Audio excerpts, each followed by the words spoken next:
Hello and welcome to the International Music Summit 2014 here in Ibiza. I'm Pete Tong, one of the founders of the event. We're in our 7th year and in a brand new venue, the Hard Rock Hotel in Playa d'Embossa. Each year we pride ourselves in putting together a real mix of people from right across the electronic spectrum and beyond to talk through their goals, debate issues, reveal new initiatives, share insights and hear advice, as well as giving our delegates a chance to network and do some business of their own.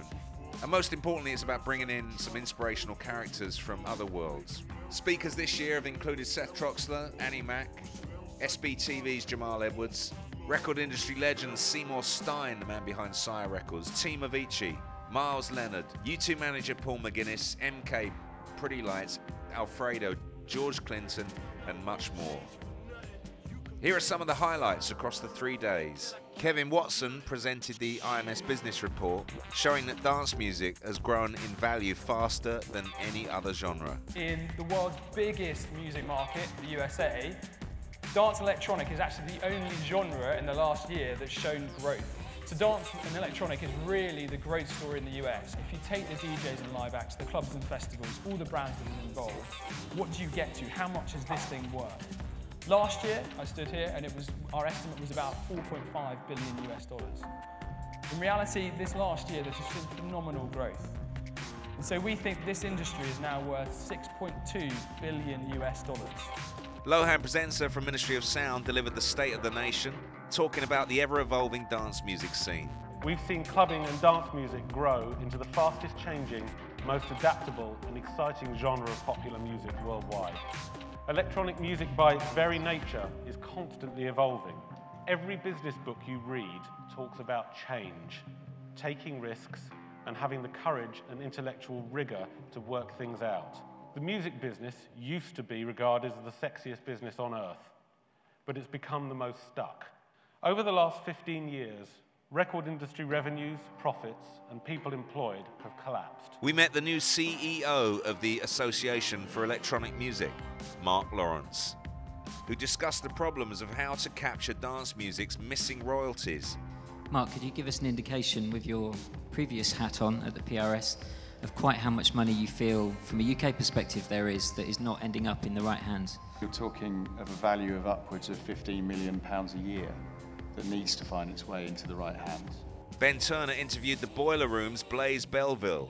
We'd start having a sort of weekly hangout where we'd invite different DJs, musicians into that room to come play music without any sort of fixed agenda, no rules. They could do whatever they wanted. And originally we were just going to make a mixtape, and at the very last minute decided to tape a webcam to the wall and plug that into our laptop and stream it. When we went to Berlin, actually, which was our first expansion, halfway through 2011, we went there with the same ethos. Let's go and explore the local Berlin music scene, and we expect to kind of pick up new users and fans in Berlin, and of course bring in a whole lot of new artists that we hadn't worked with before. What we did when we went there, we spent a few £100 on the show. We had a fantastic event. We had 4 hours of music come out of it, but what we realised that there was this huge global swell in our audience. We suddenly had thousands of people who were interested in Berlin's music scene, but who were in sort of remote locations, whether that was South America or Asia, who could suddenly kind of connect with something that would have otherwise have been, either too left field or an offline kind of unreachable music scene. So now back to a very impressive individual indeed, still only 24 years old, the founder of the influential channel SBTV, Mr. Jamal Edwards. More recently I've been sort of branching out into the electronic spaces. That's like what I'm a big fan of. We talked through the natural selection of Ibiza nightlife and heard how the White Isle is correcting itself after last year's saturation. Really what we're looking at right now on the island is an oversaturation in kind of one genre of music. Just flat out, there's too many parties to really sustain the amount of people coming to the island. I thought Seth was going to turn up naked or something, so I just wanted to outdo him, What's going to be happening on Wednesdays in Pasha instead of Guy's Residence? We have Seth's favourite artist, Steve Aoki. My feeling is that anyone who throws cakes in someone's face and calls it music just doesn't really have a page in my book. At the end of the day, it's not our culture at all, and I'm really offended by it. And I'll be damned to support it. And I spoke to legendary manager Paul McGuinness. People have to get paid, otherwise there isn't going to be any music. It can't become a sort of an amateur sport. I think there are some vested interests who could help a lot more than they are doing. Clearly, Google is the greatest theft enabler on the internet. And I sat down with my BBC Radio 1 colleague, Annie Mac, to talk through her life in music. I think it's just a matter of more women doing it, you know, and having role models. Even when you're driving around Ibiza today, like that big billboard for Ushuaia opening party is just 9 men, and it's quite powerful when you see it like sweaty. that. Yeah, 9 men, lots of them with receding hair. It's just that billboard. I don't know. And we met the management team behind the global success that is Avicii.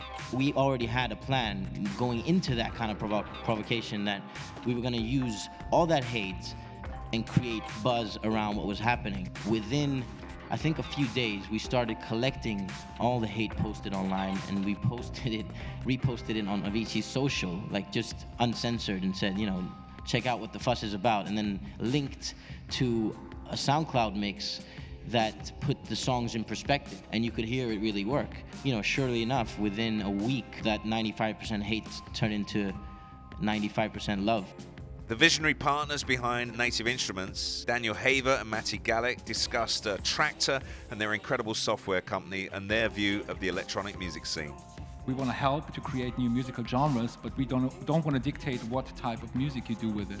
And as also the other founders of the company, they may have an interest in jazz, but what unites us is an interest in the future of sound, and this is what we are there for, and this is what we are working on. So everybody has their own influences coming from somewhere, but our mission is basically to create the future of sound. The iPad is an amazing invention. We were fascinated by it, and so we felt, okay, what should a DJ product look like on a touch interface?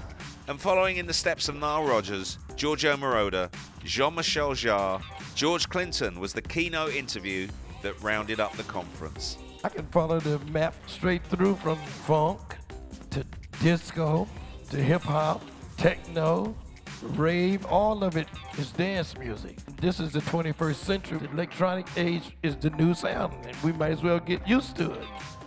You know, if it makes you shake your booty, it got funk in it. That's the way I look at it. You know, when I see people dancing, there's some funk somewhere around. So it works. Overall, it's been a fantastic 7th annual IMS here in Ibiza. All the videos of the panels will be released over the coming weeks at internationalmusicsummit.com, or you can get details on Twitter at IMS Ibiza. Many thanks to all of our guests and delegates who have made IMS 2014 such a huge success. See you next year.